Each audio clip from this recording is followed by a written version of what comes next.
ഈശോ മിശിഹായ്ക്ക് സ്തുതിയായിരിക്കട്ടെ. എൻ്റെ പേര് സനോജ്. എൻ്റെ വീട് പാലക്കാടാണ്. ബികോം സെക്കൻഡ് ഇയർ ആണ്. ഒരു സോഷ്യൽ മീഡിയ ഇവാഞ്ചലിസ്റ്റ് ആണ്. എൻ്റെ ലൈഫിലെ ഏറ്റവും വലിയൊരു ചോദ്യത്തിന് ഉത്തരവായിരുന്നു ഈ ഒരു കഴിഞ്ഞ 2 ആഴ്ചയ്ക്ക് മുന്നേ എനിക്ക് കിട്ടിയിരുന്നത്. അതായത് സ്പിരിച്വലി ഇപ്പം ഞാൻ ഒരുപാട് വളർന്നെങ്കിലും എൻ്റെ ലൈഫിൽ ഒരു ക്വസ്റ്റ്യൻ ഉണ്ടായിരുന്നു. എന്തുകൊണ്ട് എൻ്റെ പാസ്റ്റ് ലൈഫിൽ ഞാൻ അറിയാതെ തന്നെ ഒരു പാപ സാഹചര്യം എന്നിലേക്ക് വന്നു എന്നുള്ളത്. ആ ഒരു ചോദ്യത്തിനുള്ള ഉത്തരം ഈശോ പറഞ്ഞത് ഇങ്ങനെയാണ്. അതായത് ഇപ്പം ഞാൻ ഇത്രയും സ്പിരിച്വലി ഗ്രോ ചെയ്ത് നിൽക്കുവാണെങ്കിൽ, അഥവാ ആ ഒരു പാപ സാഹചര്യം എന്നിൽ ഇല്ലായിരുന്നെങ്കിൽ ഞാൻ എത്രമാത്രം വലുതായി ഈശോയെ പ്രഘോഷിക്കുമെന്ന് സാത്താനെ നന്നായിട്ട് അറിയാമായിരുന്നു. അപ്പോൾ ആ ഒരു സാഹചര്യത്തിൽ സാത്താൻ ചെയ്ത കാര്യമാണ് ഒരറിവില്ലാത്ത പ്രായത്തിൽ എന്നിലേക്ക് ഒരു പാപ സാഹചര്യം കൊണ്ടിട്ട് വന്നു. പിന്നെ അത് കാരണം ഞാൻ ജീവിതകാലം മുഴുവൻ ഒരു 10, 12, 13 വർഷം ഒരുപാട് അനുഭവിച്ചു, ഒരുപാട് പാപജീവിതം നയിച്ചു. ഏകദേശം ഇന്നത്തെ യൂത്ത് ഫേസ് ചെയ്യുന്ന എല്ലാ പ്രോബ്ലംസും എനിക്ക് നന്നായിട്ട് അറിയാം. അതിലൂടെ എല്ലാം കടന്നുപോയി. അതിനുശേഷമാണ് ഞാൻ തിരിച്ചറിഞ്ഞൊരു കാര്യമാണ്, ഈശോ ശരിക്കും സാത്താനെ ചാലഞ്ച് ചെയ്യായിരുന്നു. അതായത് ശരി, ഓക്കെ, നീ പറയുന്ന പോലെ ശരി, അവനൊരു പാപ സാഹചര്യം വന്നു, എന്നാൽ കൂടി ആ പാപ സാഹചര്യം ഞാൻ ക്ഷമിച്ചു കഴിഞ്ഞാൽ അതിൻ്റെ ആ ഒരു പാസ്റ്റ് ലൈഫിലാണെങ്കിൽ കൂടി അവൻ എത്ര ഇതാണെങ്കിലും നിന്നെക്കാളും സ്ട്രോങ് ആയിട്ട് വീണ്ടും വീണ്ടും തിരിച്ചു വരും എന്നുള്ളൊരു വിശ്വാസം ഈശോയ്ക്ക് എനിക്കുണ്ടായിരുന്നു. പക്ഷെ എനിക്കായിരുന്നു ആ ഒരു വിശ്വാസം ഇല്ലാതിരുന്നത്. അപ്പോൾ ഈശോ എന്നോട് പറഞ്ഞ കാര്യമാണ്, എടാ നിനക്ക് ഓക്കെ, നിനക്ക് ആ ഒരു പാപ സാഹചര്യം ഉണ്ടായിരുന്നു, എന്നാൽ കൂടി അത് ഉണ്ടാഞ്ഞിട്ടും ഇതിലും സ്ട്രോങ് ആയിട്ട് നിനക്ക് വരാൻ പറ്റുമെന്ന് ഈശോ എന്നോട് ഇപ്പോൾ തെളിയിച്ചുകൊണ്ടിരിക്കുകയാണ്. കാരണം ആ ഒരു സാഹചര്യം ഇല്ലെങ്കിൽ ഓക്കെ, ഞാൻ ഒരു പക്ഷേ ഒരുപാട് നന്നായി പോകുമായിരിക്കാം. പക്ഷെ അവിടെ ജോബിനെ പരീക്ഷിച്ച സാത്താനുണ്ടായിരുന്നു. അതായത് സാത്താന് ചെയ്യാൻ പറ്റുന്ന കാര്യമാണ്, നമ്മൾ ഒരിക്കലും നമ്മുടെ മരണത്തിന് വിട്ടുകൊടുക്കാൻ സാത്താന് പറ്റത്തില്ല. ഈശോയ്ക്ക് മാത്രമാണ് നമ്മുടെ ജീവൻ എടുക്കാനുള്ള അവകാശമുള്ളൂ. അത്രത്തോളം സഹനങ്ങളും പ്രലോഭനങ്ങളും വന്നപ്പോഴും ജോബ് ഈശോയെ വിട്ടില്ല. അതേപോലെ തന്നെയായിരുന്നു സാത്താൻ എൻ്റെ ജീവിതത്തിലോട്ട് കൊടുക്കുന്ന ഒരുപാട് കാര്യങ്ങളുണ്ട്. അതായത് ഒരുപാട് പാപ സാഹചര്യം ഉണ്ട്. അതെല്ലാം പെട്ടുപോയപ്പോഴും ഈശോ എന്നോട് പറഞ്ഞു, ഞാനുണ്ട് നിനക്ക്. അത് നല്ല ഈശോ എന്നെ തിരിച്ച് ചേർത്ത് പിടിച്ചുകൊണ്ട് വരായിരുന്നു. അതായത് എനിക്ക് പ്രോപ്പറായിട്ട് ഒരു പാരന്റിങ് കിട്ടിയിട്ടില്ല. അതായത് എൻ്റെ അപ്പച്ചനൊരു സ്പിരിച്വൽ ബാക്ക്ഗ്രൗണ്ട് ഉണ്ട്. അതുകൊണ്ടാണ് ഞാൻ പ്രാർത്ഥിക്കാനൊക്കെ തുടങ്ങിയത്. അപ്പോഴാണ് എന്നിലോട്ട് പിശാചി കുഞ്ഞ് പാവസാഹചര്യം കൊണ്ടിട്ട് തന്നത്. അതിനുശേഷം അതിൽ നിന്നെല്ലാം വിട്ട് അതെല്ലാം കഴിഞ്ഞ് ഞാൻ എല്ലാം നഷ്ടപ്പെട്ടെന്ന് പറഞ്ഞു. എന്നാൽ കൂടി എൻ്റെ ഉള്ളിലൊരു പ്രാർത്ഥന ഉണ്ടായിരുന്നു. അത് കർത്താവ് ഈശോ, ഞാൻ നിൻ്റെ മാത്രമാണ്, എനിക്കിതിന് ഒരുപാട് ഇഷ്ടമാണ്. ഇനി ഒരു കുഞ്ഞ് പ്രാർത്ഥന മാത്രമേ എൻ്റെ അടുത്ത് തോന്നുന്നു. അല്ലാതെ എനിക്ക് പേഴ്സണൽ പ്രയറോ വിശുദ്ധ കുർബാനയ്ക്കും പോകും ഈ ഒരു കുഞ്ഞ് പ്രാർത്ഥന മാത്രം, അല്ലാതെ പേഴ്സണൽ പ്രയറോ ഒരു കാര്യം എനിക്ക് ഉണ്ടായിരുന്നില്ല. ഈ ഒരു കുഞ്ഞ് പ്രാർത്ഥനയാണ് എൻ്റെ ജീവിതത്തെ മാറ്റിമറിച്ചത്. അതിനുശേഷം ഞാൻ ഒരു പ്രാവശ്യം സെഹ്യോനിൽ ധ്യാനം കൂടാനൊക്കെ പോയി. അവിടെയാണ് വട്ടാഴ്ച എന്നോട് പറഞ്ഞു, നീ വരുന്നോന്ന് ചോദിച്ചു. പറഞ്ഞു, ഞാൻ തന്നെയാണോ വരേണ്ടതെന്ന് ചോദിച്ചു. അപ്പോൾ പറഞ്ഞു, നീ പോരെന്ന് പറഞ്ഞു. അങ്ങനെയാണ് എൻ്റെ ജീവിതത്തിൽ എനിക്ക് സ്പിരിച്വൽ ഫാദറിനെ കിട്ടുന്നത്. അതായത് 3 മാസം വട്ടാഴ്ചൻ്റെ കൂടെയായിരുന്നു. അന്ന് മുതൽ ആരാധനയൊക്കെ ഇരിക്കുമ്പോൾ എനിക്ക് ഭയങ്കര കംഫർട്ടബിൾ ആയിരുന്നു. അതിനുശേഷം ഞാൻ മനസ്സിലായി, എന്നെ ഇത്രയും കാലം നടത്തിക്കൊണ്ട് വന്ന ഈശോ തന്നെയായിരുന്നു. അതായത് ഓരോ പാവ സാഹചര്യത്തിൽ പെടുമ്പോൾ ഓരോ വ്യക്തികൾ ഇങ്ങനെ ലൈഫിലോട്ട് കയറി വരുവാണ്, അത് ചെയ്യരുത്, ഇങ്ങനെയാണ് അതിന്നിങ്ങനെ പുറത്ത് വന്നുകൊണ്ടിരിക്കുമ്പോൾ ഞാൻ കൂടുതൽ ഹാപ്പിയാണ്. ഞാൻ മനസ്സിലാക്കിയ കാര്യമാണ്, ഞാൻ എൻ്റെ ഇൻസ്റ്റാ പേജ് തുടങ്ങിയിട്ട് ഇപ്പോൾ 1 വർഷമായി.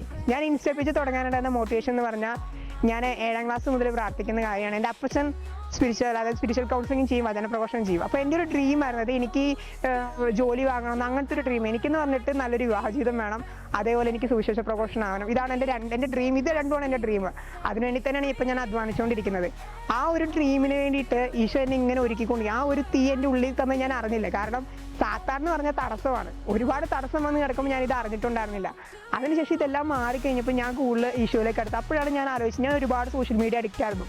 സോഷ്യൽ മീഡിയയിൽ ഞാൻ പണ്ടത്തെ പിള്ളേരെ കാട്ടിക്കൂട്ടി എല്ലാ കാര്യങ്ങളും കാട്ടിക്കൂട്ടിയിട്ടുണ്ട്. ഞാൻ ഫേസ്ബുക്കിലായിരുന്നു ഉണ്ടായിരുന്നത്. ഫേസ്ബുക്ക് എന്ന് പറഞ്ഞാൽ നിങ്ങൾ വിചാരിക്കുന്ന പോലെ അല്ല. അത് പേഴ്സണലി നമ്മൾ അതിൽ പെട്ട് കഴിഞ്ഞാൽ ഭയങ്കര ബുദ്ധിമുട്ടാണ് അതിന് ഓടി വരാൻ വേണ്ടിയിട്ട്. എങ്ങനെയൊക്കെയോ ഈശോ എന്നെ നിന്ന് പുറത്തു കൊണ്ടുവന്നു. അപ്പോഴാണ് എൻ്റെ കൺമുമ്പിൽ കോമൺ ആയിട്ട് അന്ന് യൂസ് ചെയ്യുന്ന ഇൻസ്റ്റഗ്രാം വന്നത്. 2021 ഞാൻ ഇൻസ്റ്റ തുടങ്ങിയത്. 2021 കഴിഞ്ഞ് ഒരു പകുതിയോടെയാണ് ഞാൻ ജേവൈയിലോട്ട് കടന്നു വന്നത്. അവിടെയാണ് സോഷ്യൽ മീഡിയ വഴി ഈശോയെ പ്രഘോഷിക്കുന്ന ഒരു കാര്യം കേട്ടത്. അപ്പോൾ അത്രയും നാൾ എൻ്റെ ഉണ്ടായിരുന്നൊരു ഇതുണ്ടായിരുന്നു, എന്തിനാണ് ഞാൻ ഈ സോഷ്യൽ മീഡിയ ഉപയോഗിക്കുന്നത്? ഞാൻ എല്ലാം കർത്താവിന് വേണ്ടിയല്ലേ ലോകത്തുള്ളത്. അതായത് ശാസ്ത്രമാണെങ്കിലും വൈദ്യസഹായമാണെങ്കിലും എല്ലാം ദൈവത്തിന് വേണ്ടി ക്രിയേറ്റ് ചെയ്യപ്പെട്ടതാണ്. അപ്പോൾ എന്തുകൊണ്ട് എൻ്റെ ഒരു പാഷൻ ഇന്നത്തെ കാലത്തെ യുവാക്കളിലേക്ക് ഇൻസ്റ്റാഗ്രാം വഴി എത്തിച്ചുവിടാന്നൊരു തോട്ടായിരുന്നു. അപ്പോഴാണ് വീട്ടിൽ എൻ്റെ അമ്മച്ചി അപ്പനും പറഞ്ഞത്, നിന്നെ കൊണ്ടൊരു ഉപകാരമില്ല, ഒരു കാര്യമില്ല, നിന്നെ വീട്ടിൽ കൊണ്ട് അങ്ങനെയൊക്കെ പറഞ്ഞു കഴിഞ്ഞപ്പോൾ എനിക്ക് ഭയങ്കര സങ്കടമായി. അപ്പം ഞാൻ ബൈബിൾ എടുത്തിട്ട് എന്തോ എൻ്റെ മനസ്സിലേക്ക് ഒരു തോട്ട് വന്നു, നീ ഇന്നൊരു കാര്യം പറയേ എന്ന് പറഞ്ഞ് തോട്ട് വന്നപ്പോൾ ഞാനത് പറഞ്ഞു, അപ്ലോഡ് ചെയ്തു. അതിനുശേഷം ഭയങ്കര വ്യൂസ് ഒക്കെ കയറി. അപ്പോൾ ഞാൻ കൊള്ളാലോ, നല്ല രസമുണ്ട്, എനിക്ക് ഇഷ്ടമായി, ഭയങ്കര ഇഷ്ടമുള്ള കാര്യമായി. അപ്പം ഞാൻ പിന്നെ എൻ്റെ മൈൻഡിലോട്ട് ഇങ്ങനെ ഒരുപാട് കാര്യങ്ങൾ പരിശുദ്ധാത്മാവ് പറഞ്ഞു തരാൻ തുടങ്ങി. അതായത് അപ്പോഴാണ് എനിക്ക് മനസ്സിലായത്, ഇത്രയും അനുഭവങ്ങൾ എൻ്റെ ജീവിതത്തിൽ വന്നത് എന്തിനാന്ന് പറഞ്ഞു കഴിഞ്ഞാൽ, ഈ അനുഭവങ്ങൾ വഴി ഒരുപാട് പേര് ഈശോയിലേക്ക് വരണം. പിശാച് എന്താണോ എന്നെ നെഗറ്റീവായി ക്രിയേറ്റ് ചെയ്ത് എന്നെ നിരാശപ്പെടുത്തി ഡിസപ്പോയിൻമെൻറ്റ് ചെയ്ത് ഈശോയിൽ നിന്ന് പിന്തിരിപ്പിക്കാൻ ആഗ്രഹിച്ച ആ ഒരു കാര്യം വെച്ച് തന്നെ ഈശോ ഒരുപാട് പേരെ ഈശോയിലേക്ക് ആത്മാക്കളെ നേടാൻ വേണ്ടി ഈശോ എന്നെ ഉപയോഗിച്ചു എന്നുള്ളതാണ്. അപ്പോൾ എനിക്ക് ഭയങ്കര സന്തോഷമായി. ഈശോയെ അടിപൊളി, എനിക്കിപ്പോൾ അനുഭവങ്ങളൊക്കെ ഉണ്ട്, ഒരുപാട് പേരെ ഞാൻ ഹെൽപ്പ് ചെയ്യാലോ എന്നൊക്കെ പറഞ്ഞ് ഞാൻ പേഴ്സണലി പറഞ്ഞ ഇൻസ്റ്റാ പേജ് തുടങ്ങി. അങ്ങനെയാണ് ഈ സുവിശേഷ പ്രഘോഷണം അങ്ങോട്ട് ഞാൻ ഫസ്റ്റ് ഒരു വീഡിയോ ചെയ്തു, 2 വീഡിയോ ചെയ്തു. എനിക്കറിയത്തില്ലായിരുന്നു. ഇപ്പം ഞാൻ ഇന്ന് മൊത്തം 81ഓളം വീഡിയോസ് ചെയ്തു കഴിഞ്ഞു. എനിക്കെന്നെ അറിയത്തില്ല. കാരണം ഞാൻ ഒരു പ്രാവശ്യം ഒരു വീഡിയോ ചെയ്ത് കഴിഞ്ഞാൽ ആ വീഡിയോയുടെ ടോപ്പിക്കോ കാര്യങ്ങളൊന്നും എൻ്റെ മനസ്സിലുണ്ടാകത്തില്ല. കാരണം ആ ഒരു പറഞ്ഞു തീരുന്നവരെ എൻ്റെ ഉള്ളിലുണ്ടാവും. അതിപ്പോൾ ഇന്നലെ പറഞ്ഞത് കാര്യമാണെങ്കിലും വീണ്ടും റിപ്പീറ്റ് അടിച്ച് വരിക. അപ്പോൾ ഇങ്ങനെ പറഞ്ഞുകൊണ്ടിരിക്കണം, ഓരോ കാര്യം പറയുന്ന പറഞ്ഞാൽ ഭയങ്കര തീ ഉള്ളിൽ തന്നുകൊണ്ടിരിക്കുകയാണ്.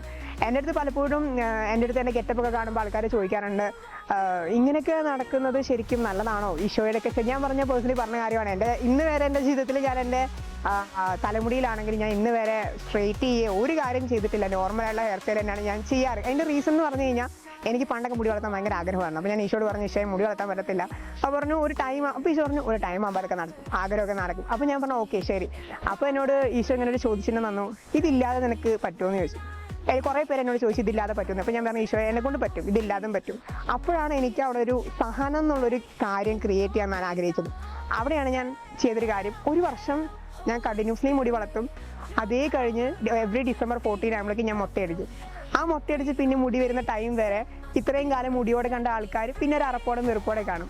അഥവാ മുടി മറ്റുള്ളവർക്ക് അട്രാക്ഷൻ ആണെങ്കിൽ ഞാൻ കാലിൽ ചെരുപ്പിടാത്തത് കൊണ്ട് എൻ്റെ കാലിൽ ചെളി കാണുമ്പോൾ ഓട്ടോമാറ്റിക്കലി നിങ്ങൾക്ക് ഇടുന്നില്ല, പ്രാന്തം വല്ലതാണ് റോട്ടിൽ കൂടെ പലരും ചോദിച്ചിട്ടുണ്ട്.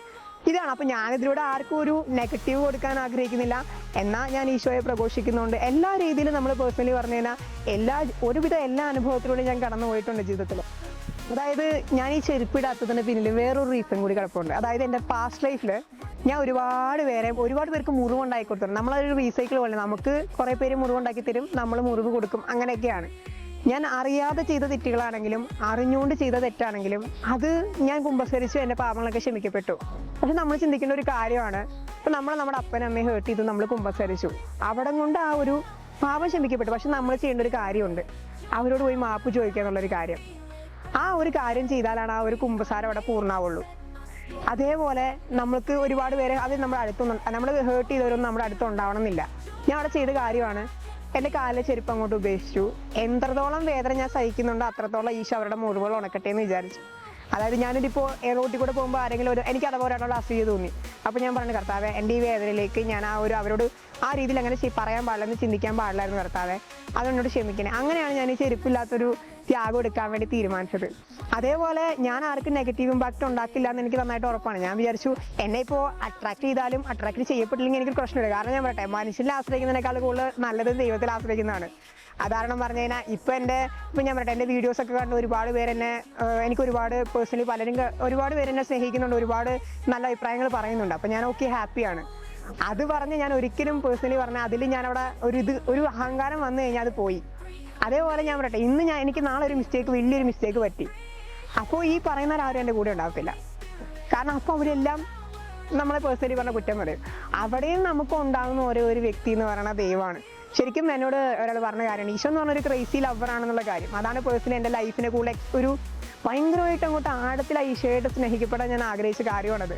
അതായത് ഒരു പാപവും ചെയ്യാണ്ട് ഒരു വ്യക്തി അത്രമാത്രം ഇതായിട്ട് നമുക്ക് വേണ്ടി മരിക്കുക എന്ന് പറഞ്ഞാൽ അതിലും വലിയൊരു കാര്യമില്ല. എൻ്റെ അടുത്ത് ഇന്നലെ എൻ്റെ കൂട്ടുകാരൻ വിഷണി പറഞ്ഞ കാര്യമാണ്, എടാ നിനക്ക് ദൈവത്തെ ഭയങ്കര സ്നേഹമാണല്ലേ. നമ്മൾ അതെ ഭയങ്കര ഇഷ്ടമാണെന്ന് പറഞ്ഞു. അതിനു വേണ്ടി അത് ഞാൻ പറയട്ടെ, എൻ്റെ ഈശോ എൻ്റെ ലവ് ആണ്, അതായത് ഫസ്റ്റ് ലവ് ആണ് എപ്പോഴും ഈശോ എന്ന് പറഞ്ഞു കഴിഞ്ഞാൽ. എൻ്റെ അടുത്ത് പലരും ചോദിച്ചിട്ട് എങ്ങനെയാണ് എനിക്ക് ഇത്ര സ്നേഹിക്കാൻ പറ്റും. ഞാൻ പറഞ്ഞു, നമുക്ക് ജീവിതത്തിൽ ഞാൻ പറയട്ടെ, ഇപ്പോൾ ഒരു സെക്ഷൽ പ്ലഷർ എന്ന് പറഞ്ഞു കഴിഞ്ഞാൽ മാക്സിമം 15 മിനിറ്റ്സ് ഉണ്ടെന്നൊക്കെയാണ് ഞാൻ ഗൂഗിളൊക്കെ സെർച്ച് ചെയ്തപ്പോൾ കണ്ടത്. ആ ഒരു 15 മിനിറ്റ് സുഖമൊന്നും അല്ലെന്നുള്ളത് നമുക്ക് പേഴ്സണലി പറഞ്ഞാൽ അറിയാം. ആ ഒരു ടൈമിലുള്ള ക്യൂരിയോസിറ്റി, ആ ഒരു ടൈമിൽ നമുക്ക് തോന്നുന്ന ഒരു പേഴ്സണൽ സാറ്റിസ്ഫാക്ഷന് വേണ്ടി ആ ഒരു പ്ലഷർ ലൈഫൊക്കെ നമ്മൾ ആഗ്രഹിച്ചാലും ഒരു ടൈമിൽ ജീവിതത്തിൻ്റെ ഒരു ടൈമിൽ നമുക്കൊരു വാക്വം സ്പേസ് ഫീൽ ചെയ്യും. ഒന്നുമല്ല, ഒരു സാറ്റിസ്ഫാക്ഷൻ ഉണ്ടാകത്തില്ല.